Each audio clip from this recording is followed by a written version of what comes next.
আজি অসমবাসীৰ বাবে আমাৰ বাবে এটা অত্যন্ত সৌভাগ্যৰ দিন।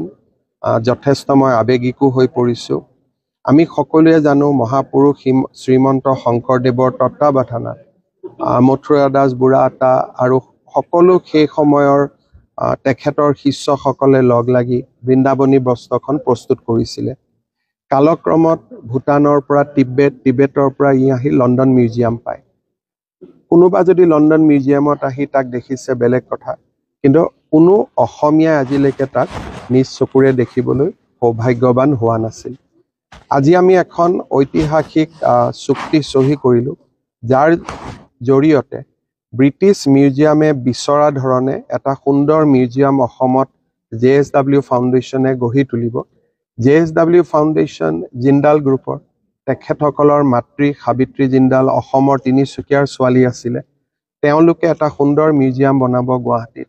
ব্ৰিটিছ মিউজিয়ামে তাক পৰীক্ষা কৰিব আৰু যেতিয়া তেওঁলোকে দেখিব যে এই মিউজিয়ামটোত আমি same temperature, same humidity, same lighting আমি ৰাখিব পাৰিম বৃন্দাবনী বস্ত্ৰখন, যাতে ই ফ্ৰেজাইল হৈ নাযায়, বেয়া হৈ নাযায়, তেতিয়া তেওঁলোকে আমাক বস্ত্ৰখন আনিবলৈ অনুমতি দিব। আমি ভাবোঁ যে মিউজিয়াম আমি 2027 চনৰ আগভাগত সম্পূৰ্ণ কৰিম আৰু 2027 চনত বৃন্দাবনী বস্ত্ৰ আমি অসমলৈ প্ৰদৰ্শনৰ বাবে লৈ যাব পাৰিম। সি পিছত আকৌ ব্ৰিটিছ মিউজিয়ামলৈকে উভতি আহিব। কিন্তু যিহেতু মিউজিয়ামটো থাকিব, গতিকে আমি ব্ৰিটিছ মিউজিয়ামৰ পৰা আৰু আপুৰুগীয়া সম্পদ মাজে মাজে প্ৰদৰ্শনৰ বাবে লৈ যাব পাৰিম। আপোনাৰ ব্যক্তিগত অনুভৱটো জানিব বিচাৰিম। 2014 চনত মই প্ৰথম বৃন্দাবনী বস্ত্ৰ দেখা পাইছিলোঁ। 2019ত মই আকৌ চাব আহিছোঁ। মনত এটা বহুদিনৰ আশা আছিল যে ইয়াক কেনেবাকৈ এদিন অসমত লৈ যাব পাৰি নেকি।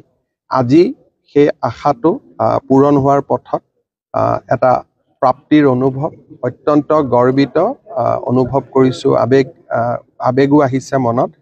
আৰু অসমত মই নিশ্চিত যে এই বৃন্দাবনী বস্ত্ৰখন দেখাৰ পিছত অসমৰ মানুহেও মহাপুৰুষ শ্ৰীমন্ত শংকৰদেৱক আকৌ এবাৰ নতুনকৈ নিজৰ হৃদয়ত স্থাপন কৰিব। তেখেতক আমি জানো কীৰ্তনৰ মাজেৰে, আমি তেখেতক গুণমালাৰ জৰিয়তে জানো, নৱবৈষ্ণৱ ধৰ্মৰ জৰিয়তে জানো, সত্ৰৰ জৰিয়তে, ভাওনাৰ জৰিয়তে। বৃন্দাবনী বস্ত্ৰৰ পৰাও বা বৃন্দাবনী বস্ত্ৰৰ বিষয়েও আমাৰ নৱপ্ৰজন্মই মহাপুৰুষ শ্ৰীমন্ত শংকৰদেৱক বুজি উঠিব।